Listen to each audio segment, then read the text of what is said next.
Hello, my name is Pawan Kumar. This is my YouTube channel SSC ज्ञान.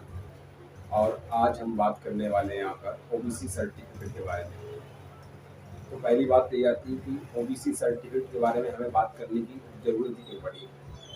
अभी मेरा हाल ही में एसएससी सीजीएल 2020 का डॉक्यूमेंट वेरिफिकेशन हुआ था, जहाँ पर मेरे क्लास में लगभग 34-40 लोग होंगे, 34 से 40 के बीच में लोग थे. और मैंने देखा वहाँ पे 10 से 12 लोगों को प्रोविजनल मिला था, बिकॉज ऑफ उनके पास सेंट्रल गवर्नमेंट ओबीसी का सर्टिफिकेट नहीं था. पहली चीज़ ये थी. और दूसरी चीज़ ये थी कि उनके पास सर्टिफिकेट तो था, लेकिन वैलिड जो ईयर होते हैं, जो जिस डेट्स का मांगती है उस डेट का नहीं था. तो आज उसी के बारे में बात करेंगे, क्योंकि बहुत से लोग ऐसे हैं जो ओबीसी होते हुए भी उनको जो डॉक्यूमेंट वेरिफिकेशन होता है तो उनको वहाँ पे प्रोविजनल मिलता है और फिर उनको अनरिजर्व में काउंट किया जाता है. और आप सब जानते हैं कि अनरिजर्व की मेरिट ओबीसी से हाई जाती है. तो आज उसी के बारे में पूरी बात करेंगे ए टू जेड. ओबीसी सर्टिफिकेट क्या स्टेट का है, क्या सेंट्रल का है, कौन सा मान होता है, कौन सा वैलिड नहीं है, आज उसके बारे में अपन ए टू जेड बात करने वाले हैं. अगर आपने ये वीडियो पूरा देख लिया बिना स्किप किए, तो मैं एश्योर करता हूँ आपको कि इसके बाद आपको शायद यूट्यूब में कोई दूसरा वीडियो देखना ही नहीं पड़े. तो अपन वन बाय वन पहले बात करने वाले हैं. तो पहले तो आप, मैं स्क्रीन पर एक चार्ट दे रहा हूँ, उस चार्ट को समझ लीजिए कि ये क्या है. ओबीसी सर्टिफिकेट कितने प्रकार के होते हैं और इनका काम क्या है हमारे उसमें. तो आप इसको पहले एक बार देख लीजिए. अब आपने चार्ट को देख लिया होगा. जैसा कि सबसे ऊपर मैंने लिखा है ओबीसी सर्टिफिकेट. और ओबीसी सर्टिफिकेट दो प्रकार के होते हैं, क्रीमी लेयर और non creamy layer. Creamy layer में वे लोग आते हैं जिनकी वार्षिक आय, पारिवारिक जो वार्षिक आय होती है, अगर वो 8 लाख रुपए या उससे अधिक है, वो क्रीमी लेयर में आएंगे. और उनके लिए किसी भी प्रकार की सर्टिफिकेट की आवश्यकता नहीं है, क्योंकि वो लोग ऑलरेडी अनरिजर्व कैटेगरी में ही काउंट होते हैं. अब जिनके जिनकी वार्षिक आय 8 लाख रुपए से कम है, उनको सरकार नॉन क्रीमी लेयर में काउंट करती है और उन्हीं को ही आरक्षण, जैसे अपन लोग रिजर्वेशन बोलते हैं, उसमें काउंट किया जाता है. तो ये वीडियो नॉन क्रीमी लेयर वालों के लिए ही है पूरी तरह से. अब मैंने नॉन क्रीमी लेयर में को भी दो कैटेगरी में बांटा है. एक, आप स्टेट का सर्टिफिकेट बनवा सकते हो, जो कि स्टेट गवर्नमेंट की नौकरियों के लिए उपयोगी होता है. दूसरा, सेंट्रल गवर्नमेंट के लिए. क्योंकि और इसकी आवश्यकता भी इसलिए पड़ी क्योंकि स्टेट बहुत सारी जो जातियां हैं उनको अपने यहाँ ओबीसी और कुछ जातियों को एससी अनुसूचित जाति में गिनते हैं. लेकिन सेंट्रल का क्राइटेरिया अलग है, वो बहुत सारी कास्टों को ओबीसी में ही काउंट करते हैं. इसलिए सेंट्रल का सर्टिफिकेट अलग से बनता है और यूपी गवर्नमेंट का सर्टिफिकेट अलग से बनता है. लेकिन बहुत से लोगों को ये मालूम ही नहीं होता और वो अपना वही सेंट्रल वाला सर्टिफिकेट जो या स्टेट वाला सर्टिफिकेट सेंट्रल गवर्नमेंट की सर्विसेज में भी चले जाते हैं लेकर, जो कि मान्य नहीं होता और उनको अनरिजर्व कैटेगरी में काउंट कर लिया जाता या फिर उन्हें नौकरी से डिसमिस कर दिया जाता है. तो सबसे पहली बात तो ये कि हमको अवेयर रहना बहुत ज़रूरी है कि हम फॉर्म किस चीज़ का डाल रहे हैं. जब आप फॉर्म डाल रहे हैं, उस फॉर्म की जो लास्ट डेट होती है उससे पहले आपका डॉक्यूमेंट बन जाने चाहिए. वही होता है वैलिड ईयर. ठीक है, इतनी बात आपको समझ में आ गई होगी, आई होगी. अब अब बात करते हैं कि सर्टिफिकेट बनवाएं कैसे, क्योंकि सबसे बड़ी बात तो ये कि सर्टिफिकेट कैसे बनवाएं. तो मैंने उसी चार्ट में सेंट्रल में के सामने दो कैटेगरी और दी है. जो पहली कैटेगरी है कि हस्तलिखित, मतलब एक हाथ से लिख के आपकी कास्ट सर्टिफिकेट बनेगी. उस कास्ट सर्टिफिकेट में सिर्फ इतना होता है कि आपको तहसील जाना पड़ेगा अपनी जिले की. ठीक है, आपका जो भी गांव हो, कस्बा हो, उसकी एक तहसील होगी. तहसील जाएंगे, आपको 15 या 20 रुपए का फॉर्म मिलता है. आप उस फॉर्म को लेंगे.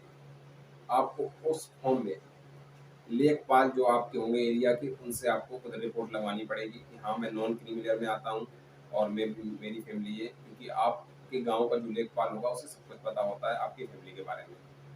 फिर आपको लेखपाल से जो ऊपर के अधिकारी हैं कानून को, उनसे आपको उसमें साइन करवाना पड़ता है. फिर देन आपको जाना पड़ता है जो कि सबसे हेड होते हैं रेवेन्यू के, तहसीलदार. तहसीलदार उसमें आखिरी साइन करते हैं और आपकी कास्ट सर्टिफिकेट बन जाती है। ये कई बार तो एक ही दिन में बन जाती है, क्योंकि ये अगर आपको तीनों के तीनों जो हैं, लेखपाल सर, कानूनगो सर और तहसीलदार महोदय, अगर आपको ये एक साथ ऑफिस में मिल गए, तहसील में मतलब, तो एक ही दिन में तुम्हारा बन जाएगा, क्योंकि सिर्फ उसमें साइन होते हैं बस, और कुछ नहीं है।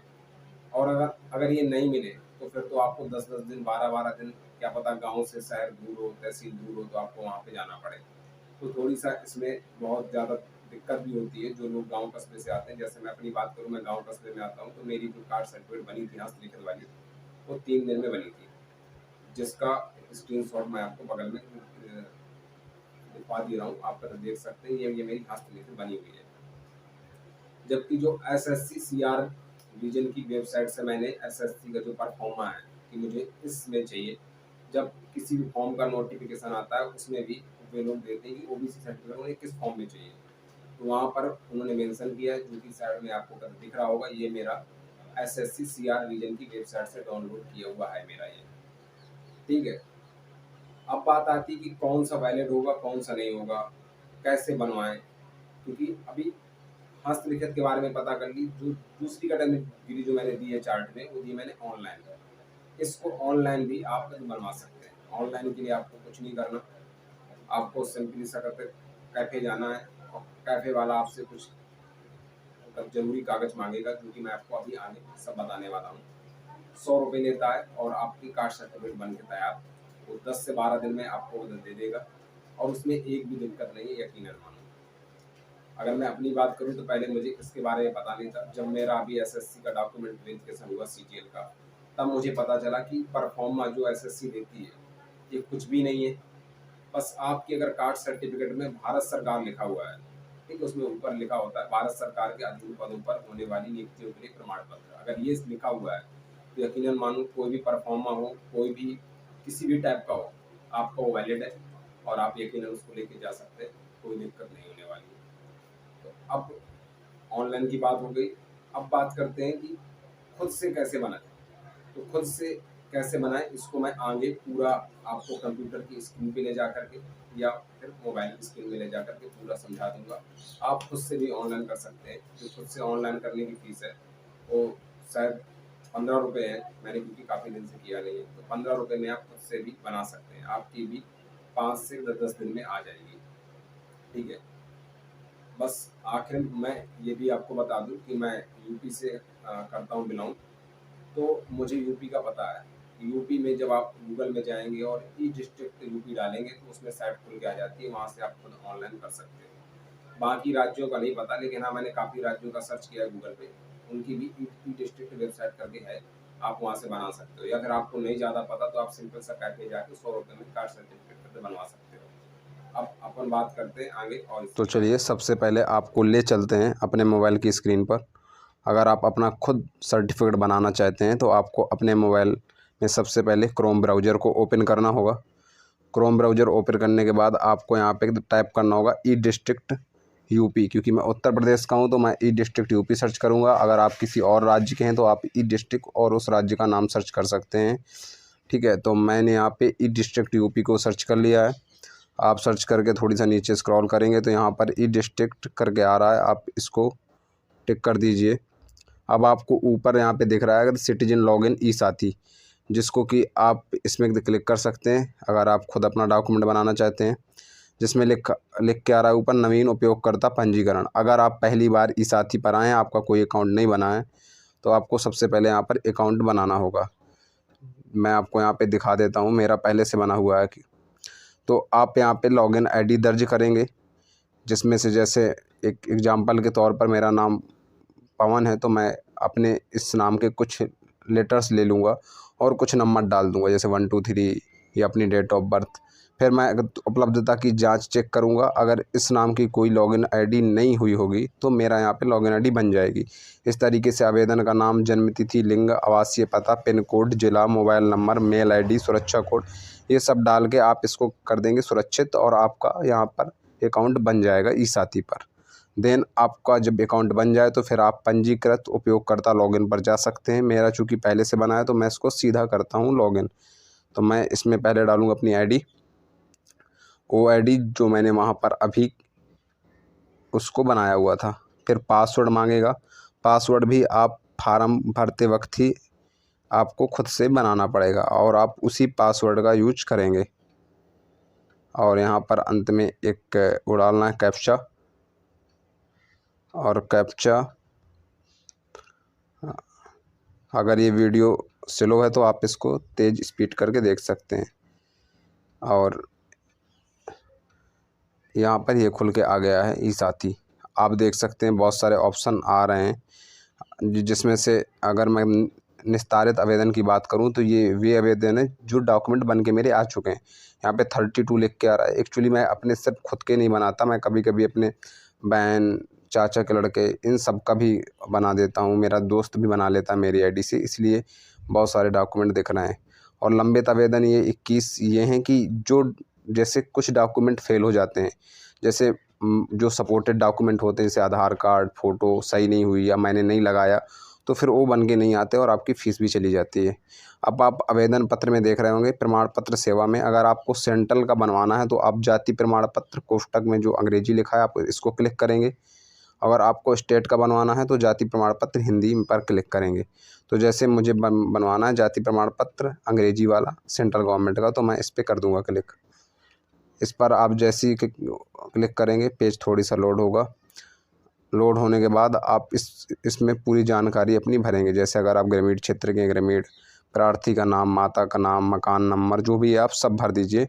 बाद में कुछ डॉक्यूमेंट अपलोड यहाँ पे करना पड़ेगा। जैसा कि आप देख सकते हैं फ़ोटो अगर आप अपलोड करेंगे तो 50 किलोबाइट की करेंगे, नीचे उन्होंने नोट में दे दिया है। और अगर कोई संलग्नक जैसे आधार कार्ड हुआ, कुछ और भी, तो आपको 100 किलोबाइट। यहाँ पर कौन कौन से डॉक्यूमेंट लगेंगे मैं आपको बता देता हूँ। यहाँ पे आप स्क्रीन पे देख सकते हो, फ़ोटो लगेगी आपकी, स्वप्रमाणित घोषणा पत्र, सेल्फ डिक्लेरेशन फॉर्म बोलते हैं। इसको आप इंटरनेट से डाउनलोड करके कैफ़े से निकलवा के फिर इसको भर सकते हैं। या फिर आप ये भी कर सकते हैं कि आप का एक कागज़ में खुद से लिख लीजिए, ऊपर स्व प्रमाणित घोषणा पत्र, नीचे मैं ये और मेरे पिताजी का नाम ये, और मैं ये घोषणा करता हूँ कि मेरे द्वारा भरी गई सारी जानकारी सही है। अगर कहीं त्रुटि पाई जाती है तो मेरे खिलाफ़ भारतीय दंड संहिता जो भी हो उसके खिलाफ़ कार्रवाई की जाए। आप खुद से भी हाथ से लिख सकते हैं और अपलोड कर सकते हैं स्कैन करके। तो फ़ोटो, स्वप्रमाणित घोषणा पत्र और आधार कार्ड आपको लगाना। यहाँ पे आधार कार्ड का ऑप्शन नहीं, लेकिन वो कंपलसरी है। आधार कार्ड लगाने के लिए आपको अन्य पर क्लिक करना होगा। जैसे मैंने यहाँ पे अन्य पर क्लिक अभी कर दिया है। थोड़ी सा साइट लोड होने में टाइम लग रहा है। हाँ, जैसे आ गया। अन्य के नीचे फिर आपको अगर संलग्नक यहाँ पे दिख रहा होगा तो आपको यहाँ पे आधार कार्ड भरना होगा, फिर यहाँ से अपलोड करना होगा चूज फाइल पे जाके। तो इस तरीके से फ़ोटो, स्वप्रमाणित घोषणा पत्र और आधार कार्ड आपको लगाना ही पड़ेगा, नहीं तो इस आपका डॉक्यूमेंट बन के नहीं आएगा। इसके बाद आप कर देंगे यहाँ पे दर्ज। इसके बाद जो अगली स्लाइड खुलेगी वो फ़ीस सबमिट करने की खुलेगी। आप फ़ीस ईजिली 15 रुपये शायद होती है, जो आप जमा कर सकते हो। अगर आपके पास डेबिट कार्ड है, यूपीआई है, क्यूआर है, या फिर कोई वॉलेट है, जैसे पेटीएम वॉलेट सपोर्ट करता है ये, तो आप वहाँ से कर सकते हो। इसके बाद आप साइट पे आके इसको कदर चेक कर सकते हो। जब आप कदर चेक करोगे तो आपका प्रमाण पत्र वहीं पे आ जाएगा जहाँ पर मैंने पहले आपको बता दिया था कि ये है निस्तारित आवेदन में। बस वहाँ से आप इसको पीडीएफ के फॉर्म में डाउनलोड करके आप इसको निकलवा लीजिए। मैं बाद में कुछ डॉक्यूमेंट के आपको स्क्रीनशॉट दिखा दूंगा कि कैसे बन के आएगा।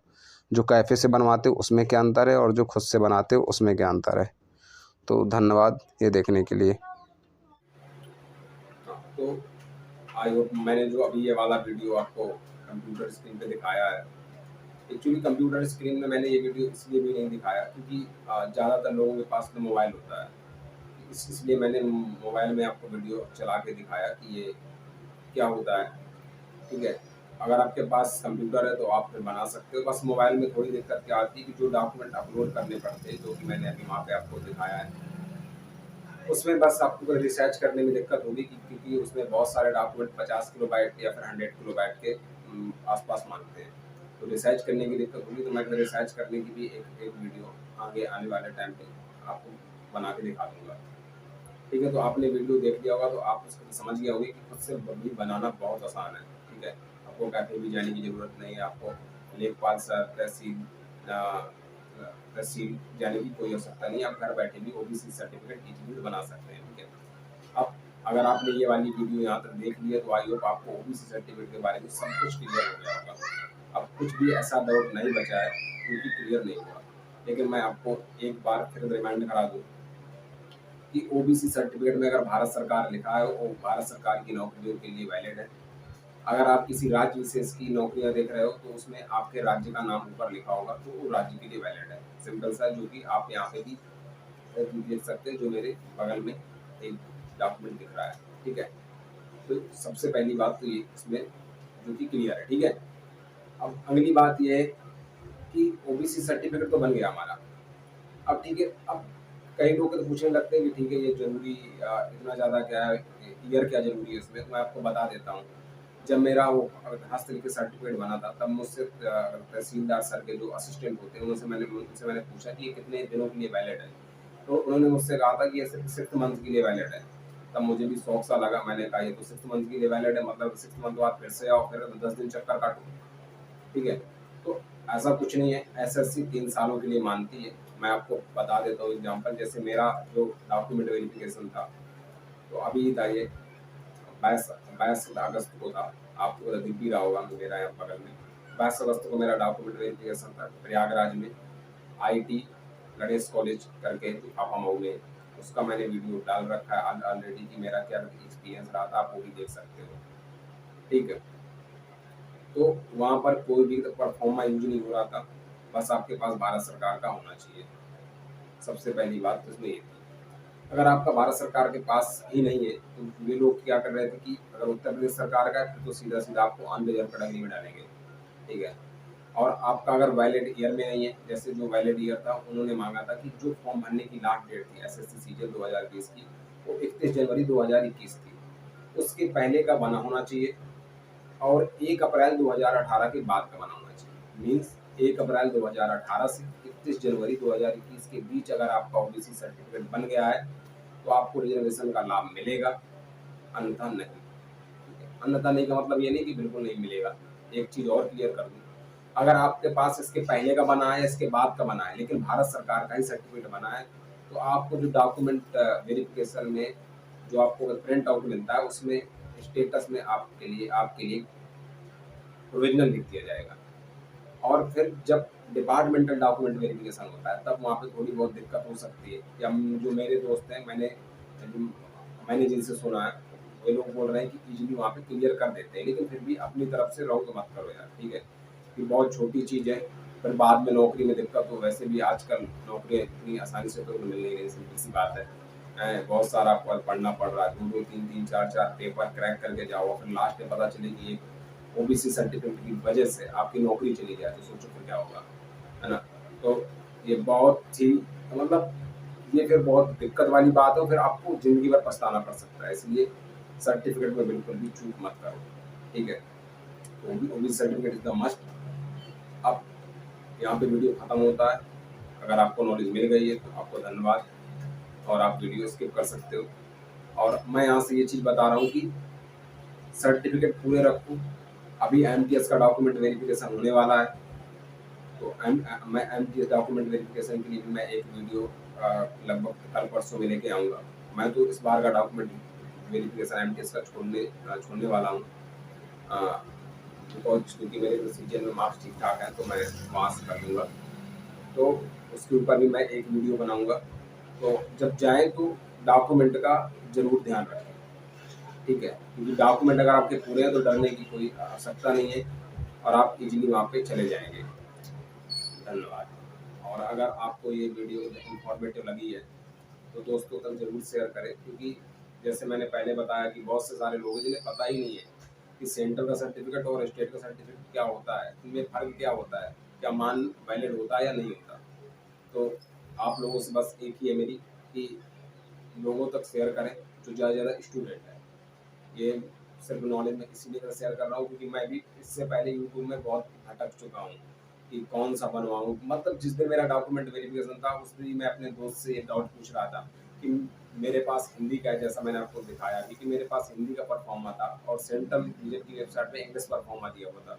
तो मैंने पूछा क्या मुझे ऐसा तो नहीं कि रिजेक्ट कर देंगे। तो मेरे उस दिन तक डाउट था, इसलिए मैंने कहा ये यूट्यूब पे वीडियो बना के लोगों को अवेयर करना बहुत ज़रूरी है, ताकि ओबीसी सर्टिफिकेट से रिलेटेड कोई दिक्कत नहीं आए। और आखिर में मैं और बता देता हूँ कि मैं यूपी का रहने वाला हूँ, मैं सेंट्रल बिहार के लिए क्लेम कर सकता हूँ कि नहीं, बिल्कुल यही ओबीसी सर्टिफिकेट लगेगा। बाकी रीजन का मुझे इतना नॉलेज नहीं है, तो आप अपने हिसाब से, अगर आपने ये वीडियो देख ली है, फिर आप अपने हिसाब से अपनी गूगल पे जाके अपने राज्य की साइट देख लें कि ई डिस्ट्रिक्ट अगर उसमें है तो आप बना लें या फिर कैफे वाले से बनवा लें। बस एक बात का ध्यान रखें, भारत सरकार लिखा होना चाहिए।